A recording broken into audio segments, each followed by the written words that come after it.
दोस्तों, क्या आपको पता है कि आर्मी ऑफिसर को आईपीएस ऑफिसर से ज्यादा वेतन और सुख सुविधाएं मिलती है। जी हाँ दोस्तों, आज हम आपके लिए इन दोनों आर्मी ऑफिसर और आईपीएस ऑफिसर के बीच कंपैरिजन करने वाले हैं। इनकी सैलरी, पावर, ट्रेनिंग, वेतन, सुख सुविधाएं आदि सभी लेवल पर हम इन दोनों के बीच कंपैरिजन करेंगे और जानेंगे कि कौन किससे बेहतर है। तो वीडियो को पूरा देखिएगा और जल्दी से कमेंट करके बताइए दोस्तों कि आप किसके फैन हैं, आपको ज्यादा इनमें से कौन पसंद है, आर्मी ऑफिसर या आईपीएस ऑफिसर। तो शुरुआत करते हैं सिलेक्शन प्रोसेस से।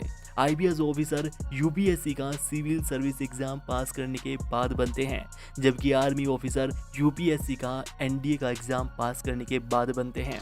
और ट्रेनिंग की बात करें तो आईपीएस ऑफिसर की पहले 4 महीने की ट्रेनिंग लबासना मसूरी में होती है, जिसके बाद बाकी की बची 1 साल की ट्रेनिंग सरदार वल्लभ भाई पटेल पुलिस एकेडमी हैदराबाद में करनी होती है। जबकि आर्मी ऑफिसर की पहले 3 साल की नेशनल डिफेंस एकेडमी की ट्रेनिंग होती है, जिसके बाद 1 साल की ट्रेनिंग आईएमए देहरादून में पूरी करनी होती है। और दोस्तों, यहाँ पर आर्मी ऑफिसर और आईपीएस ऑफिसर इन दोनों की ट्रेनिंग में बहुत ज़्यादा अंतर होता है। आर्मी ऑफिसर की ट्रेनिंग आईपीएस ऑफिसर से बहुत ज़्यादा मुश्किल होती है। Posting. Civil service exam pass करने के बाद आईपीएस ऑफिसर को पहली पोस्टिंग एएसपी के रूप में मिलती है। यह 3 साल का ट्रेनिंग पीरियड का पद होता है दोस्तों, जिसके पहले साल में इनकी वर्दी पर 1 स्टार होता है, दूसरे साल में 2 स्टार और तीसरे साल में 3 स्टार होते हैं, जिनके नीचे आईपीएस लिखा होता है। और दोस्तों, इससे आप उन्हें पहचान सकते हैं कि वह आईपीएस रैंक का अधिकारी है और ट्रेनिंग पीरियड के दौरान है।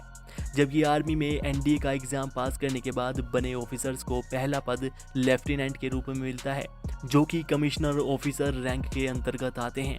इनके कंधे पर 2 स्टार लगे होते हैं, जो कि इनकी पहचान होती है। अब बात करते हैं प्रमोशन की। दोस्तों, आईपीएस ऑफिसर की एएसपी बनने के बाद 4 से 5 साल के बाद कैंडिडेट का प्रमोशन एसपी के रूप में होता है, जिसके बाद एसएसपी, फिर डीआईजी, फिर आईजी के पद तक भी प्रमोशन के द्वारा ये आईपीएस ऑफिसर पहुंच सकते हैं। जबकि आर्मी ऑफिसर्स में सबसे पहला पद लेफ्टिनेंट का होता है, जिसके 2 साल के बाद कैंडिडेट का प्रमोशन कैप्टन के रूप में होता है, जिसके कम से कम 6 साल के बाद ये मेजर बनते हैं। फिर लेफ्टिनेंट कर्नल, फिर कर्नल, ब्रिगेडियर, मेजर जनरल के पद तक भी आर्मी ऑफिसर्स पहुंच सकते हैं। लेकिन दोस्तों, आर्मी में प्रमोशन का एक फिक्स समय होता है, उससे पहले प्रमोशन नहीं हो सकता, एक टाइम होता है। लेकिन आईपीएस में कोई अच्छा काम करने पर या दूसरे तरीकों से भी कैंडिडेट का पहले ही प्रमोशन हो जाता है, उसे प्रमोशन मिल जाता है। लेकिन दोस्तों, आर्मी में ऐसा नहीं होता, इसलिए बहुत कम कैंडिडेट ही आर्मी में उच्च पद तक पहुंच पाते हैं, उससे पहले ही उनका रिटायरमेंट हो जाता है। पावर। आईपीएस ऑफिसर पुलिस विभाग का मुखिया होता है। सभी बड़े पद ASP, SP, SSP, DIG, IG ये सभी आईपीएस ऑफिसर ही होते हैं। इनका कार्य क्षेत्र में कानून व्यवस्था बनाए रखना होता है और उसके लिए जरूरी कदम उठाना, क्षेत्र में अपराधों, आतंकवाद, तस्करी, किडनैपिंग, मर्डर जैसे अपराधों, अवैध गतिविधियों को रोकना आदि इस तरह के कार्य आईपीएस ऑफिसर के अंतर्गत आते हैं। जबकि आर्मी ऑफिसर्स बाहरी देशों के द्वारा की जाने वाली अवैध गतिविधियों पर नजर रखते हैं, उनके लिए जरूरी कदम उठाना, देश की सुरक्षा करने का काम करते हैं।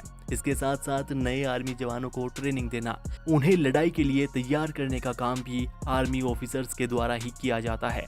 Lieutenant, colonel, major, brigadier, general ये सभी army officers high rank officer होते हैं और पूरे देश की आर्मी इन्हीं के इशारों पर कार्य करती है। वेतन की बात करें तो दोस्तों, आईपीएस ऑफिसर का पहला पद एएसपी का होता है, जिस पर 65,000 से 70,000 रुपये इन हैंड प्रति माह सैलरी मिल जाती है। जिसके बाद एसपी को 80,000 से 95,000 रुपये, एसएसपी को 90,000 से 1 लाख, डीआईजी को 1 लाख से 1.5 लाख प्रति माह इन हैंड सैलरी मिल जाती है। यहीं आर्मी ऑफिसर्स में लेफ्टिनेंट को 75,000 से 90,000 रुपये, कैप्टन को 80,000 से 1 लाख रुपये, मेजर को 1 लाख से 1,20,000 रुपये, लेफ्टिनेंट कर्नल को 1,15,000 से 1,30,000 रुपये इन हैंड प्रति माह वेतन मिल जाता है। और दोस्तों यह वेतन भी प्रमोशन होने के साथ साथ बढ़ता जाता है।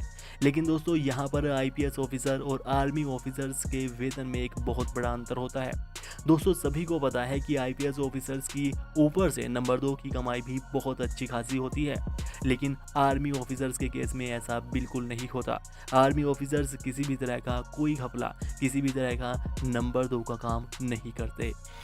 अब बात करते हैं इनकी सुख सुविधाओं की। दोस्तों सुख सुविधाएं एक आर्मी ऑफिसर्स को आईपीएस ऑफिसर्स से ज़्यादा मिलती है। आईपीएस ऑफिसर्स को जहां रहने के लिए बंगला, नौकर चाकर, गाड़ी, ड्राइवर, सिक्योरिटी, सभी तरह की सुख सुविधाएं मिलती है, वहीं आर्मी ऑफिसर्स को भी बंगला, गाड़ी, ड्राइवर, नौकर चाकर की सुविधा तो मिलती ही है।